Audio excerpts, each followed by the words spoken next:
Okay, hi guys. What we are going to learn today is about Linux commands, permission in Linux, and some basic networking Linux commands.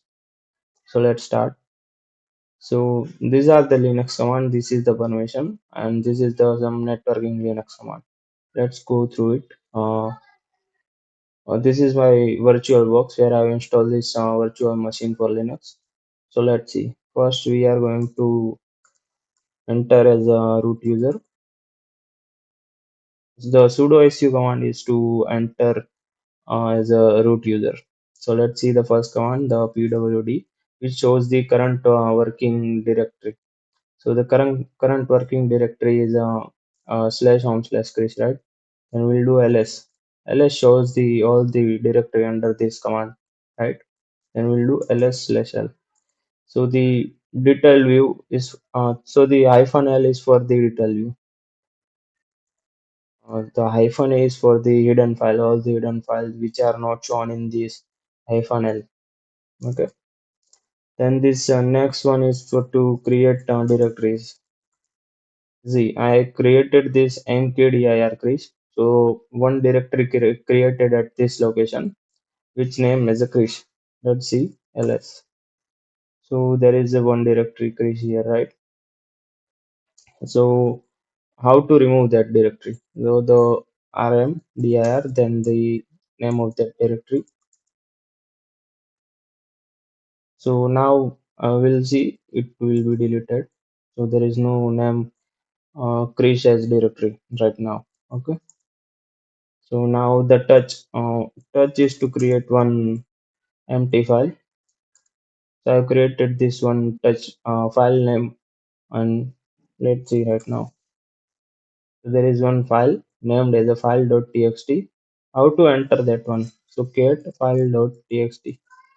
The cat is to see the whatever written in that file. Right now there is nothing written on that file, so we can see there is nothing over here. Right? Now we'll see the that cp command here. The cp command is to copy one file to the another. The move command is to moving the file, and this rm command is to remove the file.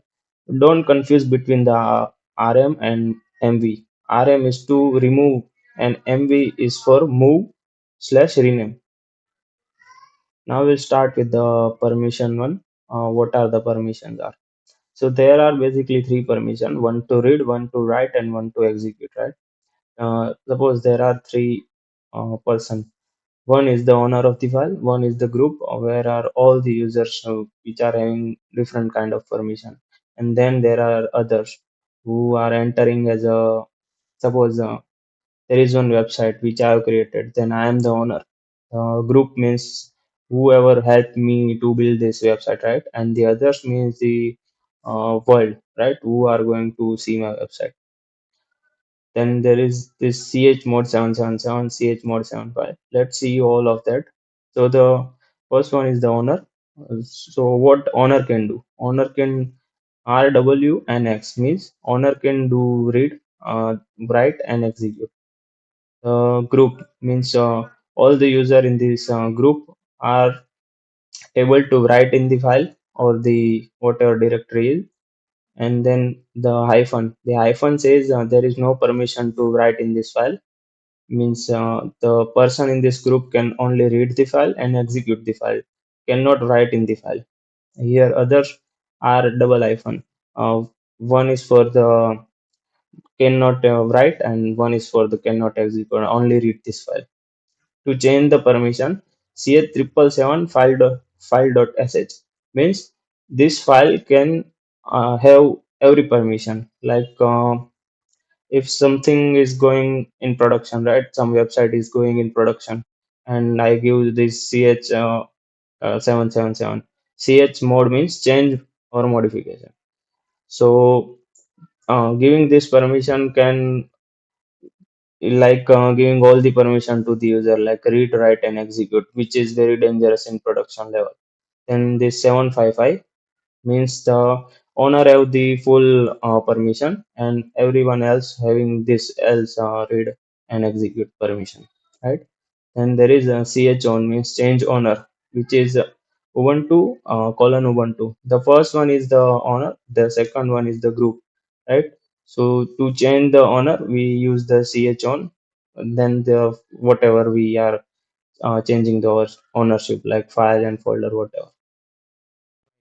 Who am I command for is to see who logged in as a user or root or whatever in the terminal. Then ID shows the user plus group info, whatever the user is, the user ID and all. PS is to see the all the running process. Then PS aux, which is for the every process in the detail. It shows the table kind of data where all the PIDs and or what it takes, like what CPUs are running and everything. Then top and htop are used to see the live CPU and RAM consumption. It also shows in the table format.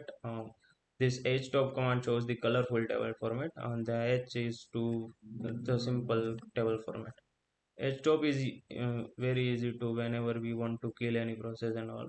To kill any process, there is one command, kill PID. Here, instead of PID, we have to write the whatever actual PID of the process is, right? So yeah, it was about the permission of the Linux. So now let's move forward these small commands. These are for the especially for the networking and all. IPA shows whatever the IP address of your system, and ping any of the website like google.com. If you are saying the google.com, then it shows the networking connectivity of google.com. If you are using ping, then any other website, your website, it shows the connectivity. The LSBL key is to see the disk connected or mounted in the system. The grep is basically used for the searching of a word in the file or anything. Sudo apt update and sudo apt upgrade is for the updating the system and upgrading the system. Whenever we want to install anything, like suppose I want to install the Apache, then I'll do sudo install Apache 2. Or suppose I want to use something Nginx, like Nginx, because I want to use something in my cloud, right? As a Nginx to balancing the load and reverse proxy and all. So it is not inbuilt. I have to install it from here. Like I'll say sudo apt install Nginx. Yeah, that these are the basic commands for Linux and permission and all. Okay, so now let's start with the directory part. This one is the directory structure. First one is the slash one. Suppose it is like your home. The slash one is the main gate to your home. Then this directory come under that slash. So the slash one slash bin is for the basic command like remove, copy, and rmdir, mkdir, all these basic commands. Then slash admin for the admin commands like systemctl and systemd commands and all. Slash home is for the user, whatever user you have created, it comes under that home. Then slash root is for admin. So when we were learning about the Linux command, I do the sudo su.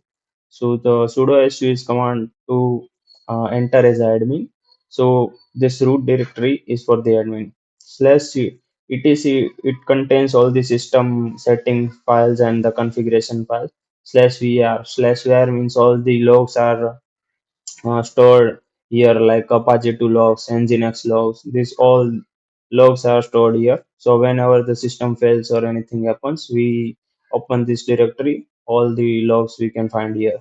Then slash user is the all the software we were installed on the system. It contains all the file related to it, like lib library files and bean files and all. Slash dev is for the all the hardware on connected with the system, like USB drive and all those. Slash mnt means all the external drives or hard disks we mounted in the system, and slash tmp is for the all temporary files. So the main directory is slash proc, which is kind of complex, but let's say in easy terms, it is basically simple directory, which is not the folder.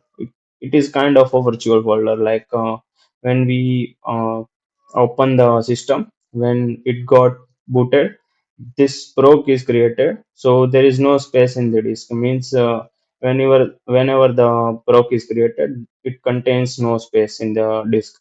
So whenever we reset the system, right, it got the reset.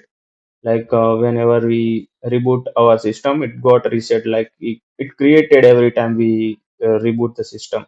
Like it contains the CPU and RAM details and kernel details. Like for what time system is going on, like when it got started and what is the time it is started for. Yeah, it was about the directory. Yeah, thanks.